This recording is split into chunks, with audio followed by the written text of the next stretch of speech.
Exodus 36. Then Bezalel, Oholiab, and the other skilled craftsmen whom the Lord had put in charge of building the tabernacle went to Moses and reported, "The people have given more than enough materials to complete the job the Lord has commanded us to do." So Moses gave the command, and this message was sent throughout the camp: "Men and women, don't prepare any more gifts for the sanctuary. We have enough." So the people stopped bringing their sacred offerings. Their contributions were more than enough to complete the whole project. The skilled craftsmen made 10 curtains of finely woven linen for the tabernacle. Then Bezalel decorated the curtains with blue, purple, and scarlet thread and with skillfully embroidered cherubim. All 10 curtains were exactly the same size, 42 feet long and 6 feet wide. 5 of these curtains were joined together to make one long curtain, and the other 5 were joined to make a second long curtain.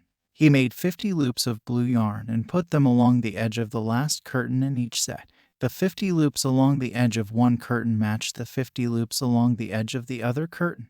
Then he made 50 gold clasps and fastened the long curtains together with the clasps. In this way, the tabernacle was made of one continuous piece. He made 11 curtains of goat hair cloth to serve as a tent covering for the tabernacle. These 11 curtains were all exactly the same size, 45 feet long and 6 feet wide. Bezalel joined 5 of these curtains together to make one long curtain, and the other 6 were joined to make a second long curtain.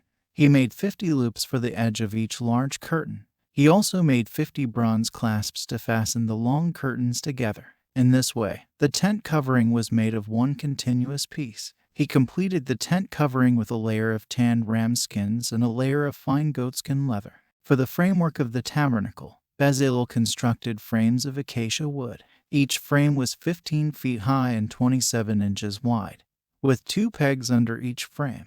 All the frames were identical. He made 20 of these frames to support the curtains on the south side of the tabernacle. He also made 40 silver bases, 2 bases under each frame, with the pegs fitting securely into the bases. For the north side of the tabernacle, he made another 20 frames, with their 40 silver bases, 2 bases under each frame. He made 6 frames for the rear, the west side of the tabernacle, along with 2 additional frames to reinforce the rear corners of the tabernacle. These corner frames were matched at the bottom and firmly attached at the top with a single ring, forming a single corner unit.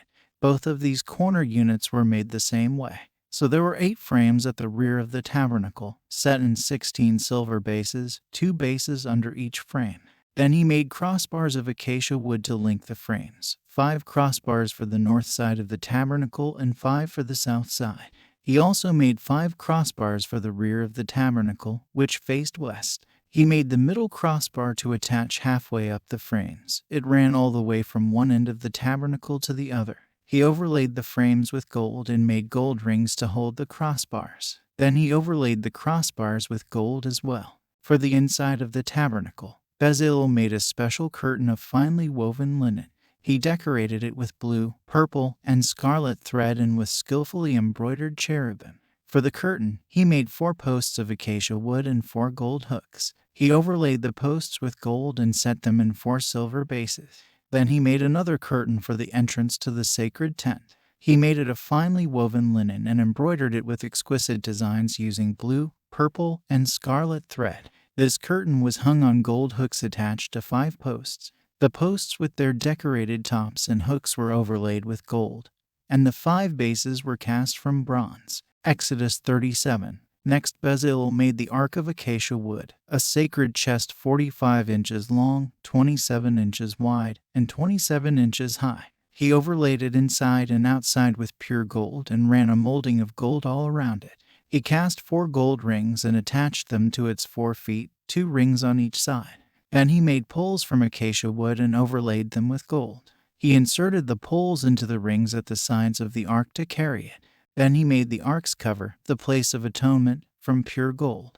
It was 45 inches long and 27 inches wide. He made 2 cherubim from hammered gold and placed them on the 2 ends of the atonement cover. He molded the cherubim on each end of the atonement cover, making it all of one piece of gold. The cherubim faced each other and looked down on the atonement cover. With their wings spread above it, they protected it.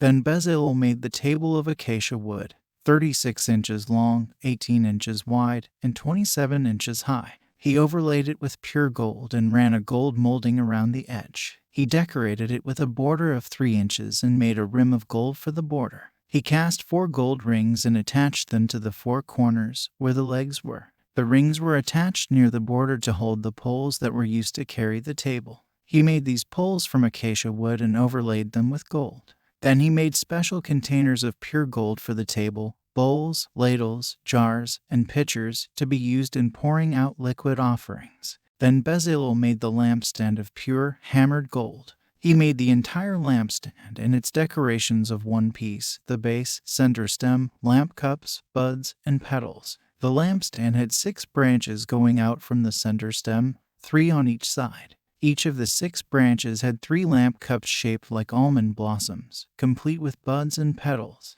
The center stem of the lampstand was crafted with 4 lamp cups shaped like almond blossoms, complete with buds and petals. There was an almond bud beneath each pair of branches where the 6 branches extended from the center stem, all made of one piece with the lampstand.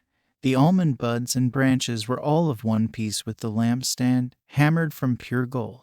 He also made 7 lamps for the lampstand, lamp snuffers, and trays, all of pure gold. The entire lampstand, along with its accessories, was made from 75 pounds of pure gold. Then Bezalel made the incense altar of acacia wood. It was 18 inches square and 36 inches high, with horns at the corners carved from the same piece of wood as the altar itself. He overlaid the top, sides, and horns of the altar with pure gold, and he ran a gold molding around the entire altar. He made 2 gold rings and attached them on opposite sides of the altar below the gold molding to hold the carrying poles. He made the poles of acacia wood and overlaid them with gold. He also made the sacred anointing oil and the fragrant incense, using the techniques of a skilled incense maker.